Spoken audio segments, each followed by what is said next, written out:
Now, if you don't like that, you don't like Bears football, baby. Let's talk about it. Why do they always hurt me? Why do they always hurt me? So much pain and suffering. My name's Timmy, and welcome to Timmy Talks. Today we'll be recapping the Monday night matchup of the Minnesota Vikings and the Chicago Bears. The Vikings escaped Soldier Field, winning 27-24, scoring 18 unanswered points in the fourth quarter to secure their first win of the season and J.J. McCarthy's first NFL win in his first NFL start. Meanwhile, Ben Johnson and the Chicago Bears proved to everyone why they are still the same old Bears. But not really. Let's get into it. The Bears offense started off so hot. Red hot. White hot. Piping hot. Couldn't get hotter than this hot. They had a 10-play, 61-yard drive for a touchdown. Caleb Williams was 6 for 6 for 51 yards, capping the drive off with a 9-yard touchdown run. That's what I'm fucking talking about. Now that is a competent modern offense. I've never seen that. That first drive was so electric. I was so pumped. I thought we were going to win the Super Bowl. I thought we were going to do unspeakable things to the league. But we quickly crashed right back down because then for the next 9 drives for the Bears offense, they had 6 punts, a made field goal, a missed field goal, and then a failed 4th down conversion. Yeah. They had a total of 48 plays for only 107 yards, an abysmal 3.27 yards per play. Yeah, that's the Bears offense we know and love. Bear down. Fucking A. And then the Bears at the end of the game, garbage time, they were able to march down the field and score a touchdown before the 2-minute half, just to pad some stats. Didn't really matter at the end of the game. But yeah, this Bears defense looked light years ahead of last year's, which isn't really saying much, but they still struggled with a lot of things. The run game, first and foremost, was just non-existent. They'd have a couple good runs here and there, but they weren't able to stack good runs after good runs. It was always one good run followed by a lot of bad runs and then eventually another good run. And with an inconsistent run game, you just put too much pressure on your quarterback and the rest of your offense to be perfect, which no one's perfect. I understand that. I think Caleb Williams could have been a lot better, and we'll get into exactly what. But without a running game, you're putting a lot of pressure on a second-year quarterback who has all the talent in the world, but he's got to learn. He's got to play through those big games. He hasn't had a lot of experience with them, and in his short career so far, he's kind of crumbled when the pressure gets to him. For our O-line, we replaced both guards and center with upgrades. They did look better, but nowhere near like a top O-line should be playing. Hopefully, as the season progresses, they get more reps together, that they're able to kind of communicate better and not let so many pressures up the middle like they did last night. On 35 dropbacks, they gave up 15 pressures, which is roughly about 43%. Way too much. Not good enough. Mostly on the guards and centers, a lot of stunts and blitzes were hitting home, or at least getting into Caleb's face, where he had to either escape the pocket or make a rush throw. Caleb also, because of how much pressure he was feeling, which is happy feet, he couldn't sit in a clean pocket when he had a clean pocket. Anytime he saw color flash in front of him, he was looking to escape, which got him off some reads and potentially really big plays that could have hit if he just had confidence to stay in the pocket for just a half tick more, and could have had some big plays that were missed, unfortunately. Also, the pre-snap penalties and penalties in general on the offensive side were just so soul draining. The false starts, the holding. We only had 4 false starts and 2 holding on offense. One was declined because it was on 2nd and 10, so it just made it 3rd and 10. The other one was a phantom holding call. I mean, put it up right here. Like, the guy falls. and they call it a holding for some reason. See this? He just hits him down. Holding. That's not holding. That was a huge play, actually. That holding call negated a 12-yard play, which would have put us on the 12-yard line, ruining our chance of potentially scoring a touchdown to then go up 2. But instead, the Bears have to settle for a field goal, but they don't even convert the field goal because look at this shit. Someone got a remote control and just went zzz, or the Buffalo Wild Wings turn on the big ass fans. Look at this ball. Look at that. Look at that movement. Starts on the inside and goes way outside. Unreal. Speaking of our missed field goal, Carlos Santos. I thought we had a deal, bro. You're automatic from 55 and in. That's a 50-yarder. Inexcusable in modern NFL. Bro, we should be able to pick up a Joe Schmo soccer player and he can kick a 50-yarder. Carlos Santos, and then he also messes up the kickoff at the fourth quarter when he's supposed to kick it out of bounds. So then we have essentially the 2-minute warning and a timeout to have 50-ish seconds, 40 seconds left on the clock where the offense can maybe do something.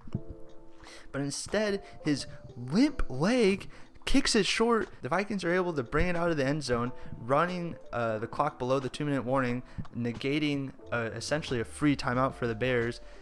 And because of that, the Bears get the ball back with like 9 seconds left and can't do anything. So we need to replace our kicker. He's got a noodle leg. He's old. Like, our agreement was he was automatic from 55. If he can't be automatic from 55, why do we even have him? We got to go find someone else. It ended up costing us the game. And if we don't fix this problem, it's going to be exactly like 2018. If we don't fix our kicker, and it's going to come down to our kicker in the playoffs. If we make the playoffs,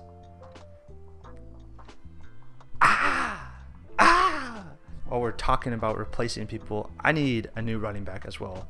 DeAndre Swift just isn't going to cut it. O-line was doing him no favors most of the running plays, but man, it just felt like he kept running into Bears players. Granted, the Vikings D-line and their defense is really good. They were top 5 last year. They're probably going to be top 5 again this year, and they were just bullying our guards and center. What's new? But Swift just doesn't have that explosive get off or one cut, get upfield, get a bunch of yards. A couple times when he has open field, he's able to kind of do stuff, but he didn't have much room to work with, unfortunately, with this O-line going against the Vikings D-line. So I'd love a new running back. And then we also just need better guards and center play, better O-line play in general. Decent, but need to be better. Okay, we're going to do a positive spin zone. Going to be trying to stay on the positive side of things. So on the positive, this Vikings, just like I said, top 5 defense, and the Bears played well. They looked so much better on offense than they were last year. Ben Johnson is that guy. He was scheming guys open. He had plenty of answers against Brian Flores' defense, and when they were on schedule and hit what Ben Johnson was calling, they got a lot of yards. And there's also a lot left on the table that they barely miss. Like, the margin in the NFL is so razor thin, and they barely miss just a couple throws and just a couple reads, or if the O-line holds their block just for another second, we have this game's it might not even be a game. Like, we potentially blow the Vikings out of the water before they even have a chance to come back. Got a lot of problems that need to be fixed with the pre-snap penalties, holding penalties, inaccuracy by Caleb Williams, but a lot of good as well that we got to think about. Really good pass concepts, really good ball distribution between all our receivers and tight ends. Caleb got down to his check down, sometimes too quickly, but better than trying to hold on the ball and try to be Superman. Got to his check down, checked it down, got the yards that the defense was giving him. Now just gotta find when to be aggressive and when to put in that shot play. But yeah, so can't complain. Real tough loss. but can't really complain. I think they played well. These are the growing pains that we knew that they were going to have. Caleb Williams being in Ben Johnson's system for the first year. First game, everyone relax. Take a deep breath. We knew there were going to be growing pains. Why is everyone expecting Caleb Williams to be playing like prime Aaron Rodgers right now? Like, calm down. Give him a month, and then we'll reassess after we play 4 games. Now moving on to the Bears defense. They also started red hot. Oh my God, this defense got me going, brother. Holy, they were so good. The only problem is this defense only played 3 quarters when football you play 4. In the first 3 quarters, they held the Vikings to 111 yards. Insane. They held the Vikings to 0 third down conversions. The Vikings were 0 and 9 on third downs through the third quarter. That's so fucking nice. You love to see that. That's winning football. That is great football. Big downs, winning 9 times. But then the fourth quarter just fall apart. A big part of it was due to the offense inability to convert and get yards, which put the defense on the back heels a lot of the times in short field positions. The 3 touchdown scores the Vikings had, they didn't have to go further than 65 yards. That's tough on the defense. Now the defense has to step up and find a way to just force a field goal on one of those drives and we win this game, but they didn't. They're tired, they're on the field a lot, and they gave up 3 touchdowns because of it. In the fourth quarter alone, they gave up 178 yards. The Vikings were 3 for 3 on third downs, and like I said, they had 3 scoring touchdowns. Sucks. It sucks. Such a great defensive performance ruined by the fourth quarter. It came down to the inability to stop the run on first and second down to force third and long like they were earlier in the game. The Vikings just started running the ball in the fourth quarter and the Bears just could not stop it. Their run fits weren't great. The Vikings were blocking really well. On first down, it felt like they're averaging 9 yards a carry, which is like you can't win. You can't win if you're giving up 7+ yards on first down on a run play.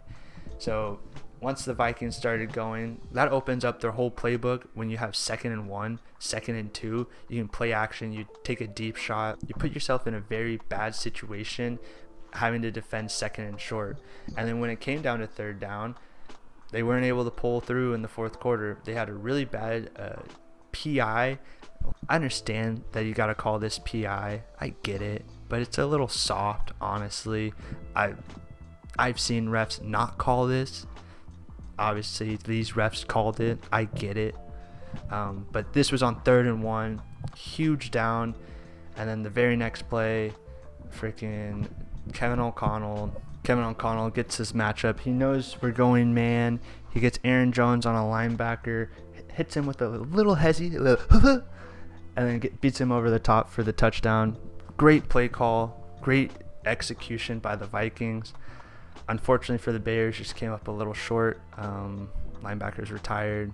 The Vikings had a free play to take a shot, so they did it, and they converted.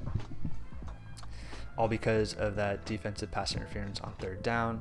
And then the other 2 third downs were unfortunately scoring touchdowns. We'll get into those as well. McCarthy's touchdown pass to Justin Jefferson. This is just a blown assignment by Kevin Byard. This is locked up. We got Justin Jefferson bracketed. He should not catch this ball. We got 2 guys on him. Byard, for whatever reason, he's got inside leverage of Justin Jefferson. He needs to stay inside. But yet, for some freaking reason, I don't know where he's going to be. He's going to be somewhere up here. For some freaking reason, he lets Justin cross his face and catch that ball. You got 2 guys on him. You got 2 on him. Why is he catching a touchdown pass? Inexcusable. You can't let that happen. On third down, if we stop them, they kick a field goal or they go for it and we stop them. Like,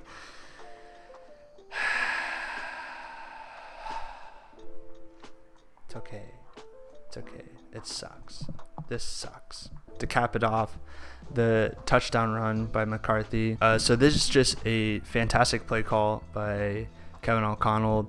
Dennis Allen has been going man all fourth quarter. Earlier in the game, we were throwing zones, but he just manned up later in the game. And because of that, Kevin O'Connell was able to take advantage of him. So you got over here, all the receivers clearly manned up, man-to-man, showing it. Not even going to be an issue.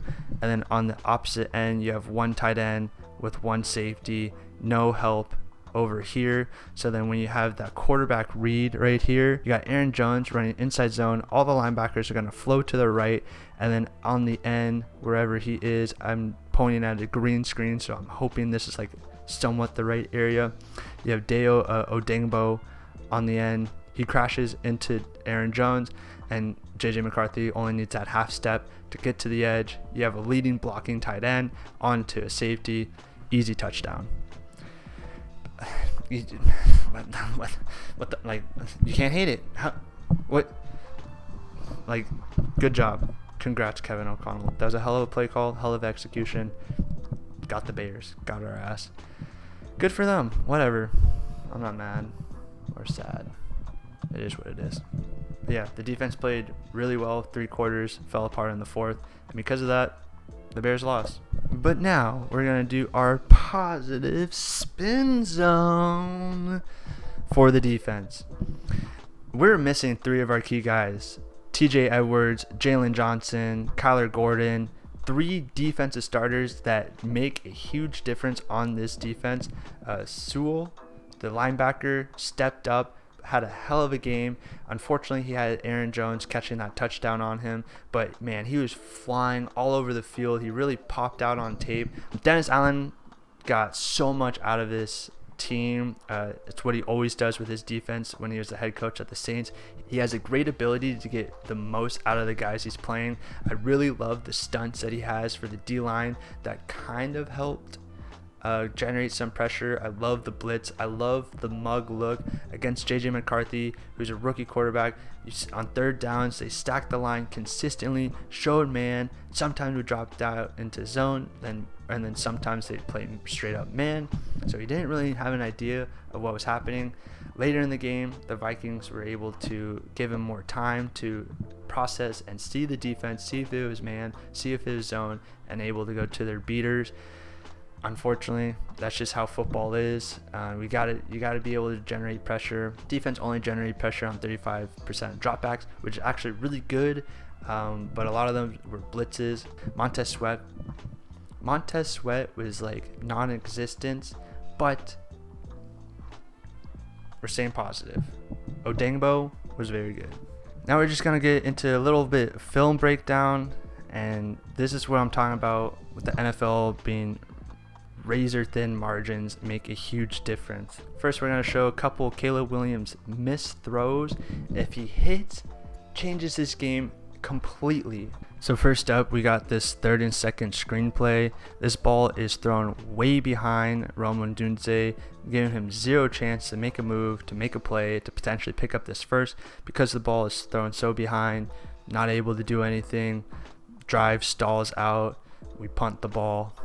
Just a bad throw. There's a pitch and catch play that any quarterback should be able to make, and because it was inaccurate, the play's dead before it even starts. This next one hurts a lot. So down here, you got DJ Moore and Loveland in a bunch kind of set. You get a switch release, and DJ with this slant post-ish route is wide the fuck open, and Caleb just overthrows him. Just completely missed him. Just a terrible throw, just sails him. 4th and 3, automatic first down. You're going to be on the 15. You got momentum, you're rolling. Huge play, because they don't kick the field goal, they don't get 3 points. So it's like there was such a big miss on Caleb, and this wasn't the only time that he missed this throw. Later in the game, exact same play. The only difference is Cole Kmet's now running this route. Ben Johnson's like, maybe if I just give him a bigger target, he'll hit it this time. Same exact thing. Switch route with Loveland. Kmet hits that deep slant, kind of short post route. Sails him. Just completely oversails him. Like, Two, same play, wide open. Guys are butt naked open. Caleb just has to throw it to them, get it on the money, and he misses both times. And both times would have been huge gains, would have been huge momentum swings. But that's just what it is. You missed 2 throws, and now you're looking down the barrel. On this play, you got just DJ Moore running up the sideline. You got Zacchaeus occupying the flats. Caleb Williams hitches like he's throwing to the flat, which I think holds up the corner up to the flat. That, or it's just a complete blown assignment by this corner, giving Caleb and DJ a wide open opportunity to potentially hit a touchdown on this play. Caleb just oversails him. Like, he just throws it way too far. I think the timing was off. I think when he hitched, he's got to let that ball go. He's got to trust that DJ Moore is going to at least give him a chance to go make a play. I believe Caleb was fully expecting this corner to be running with DJ, though, so he might not have believed that he was going to be wide open. And then that's why when he hitches and then he sees DJ Moore, he probably got a little too excited and lets it go, lets it fly, and it's just a little late and like way too high. I think this one is actually a critical one. On paper, it doesn't seem that much. It's 3rd and 18. Doesn't make that big of a difference that it's a complete oversale. He just overthrows Cole Kmet. Like, the hell where are you aiming, bro? But this was the play right before they blocked the punt. If Kmet catches this and runs up 7-8 more yards, if the block punt still happens, like, it just makes the Vikings have to get another first down, essentially. Maybe if he catches this ball, the punt doesn't get blocked and we pin them, and then they got to drive all the way down the field to score. Who knows? You're just playing the what-if game at that point, but Caleb had a lot of missed throws. If he hits one of these, this game's completely different. The Bears probably win, if not going to overtime to fight it out there. But yeah, just not a great performance. Statistically, a pretty decent, good performance by Caleb, but when you really look at the tape, missed a lot of reads. There's just so many missed opportunities, and then these throws, he's got to fix these throws. He's got to fix his accuracy. It's been a problem. His feet, he just has happy feet. His feet aren't aligned with his shoulders and his aiming point. You can see it. He's trying to throw it this way. He's trying to throw it this way, but his feet are this way. Makes it even harder on himself. That, or his feet are wide open while he's trying to throw it this way. It's just, his body's not connected. His feet are just so active, and like, can be a good thing, but his feet are just so active, and he just doesn't trust our O-line in the pocket, that he's just like frantically going back and forth, moving and just getting out of line, which hinders his accuracy. So I believe Ben Johnson's going to really nail that in. I think Caleb's going to get better. He's got to get better. If he doesn't learn, and if he doesn't get better, then the cycle just continues for the Bears. We're going to be looking for another quarterback, and then Ben Johnson isn't going to be the guy anymore, and then it goes on and on and on and on.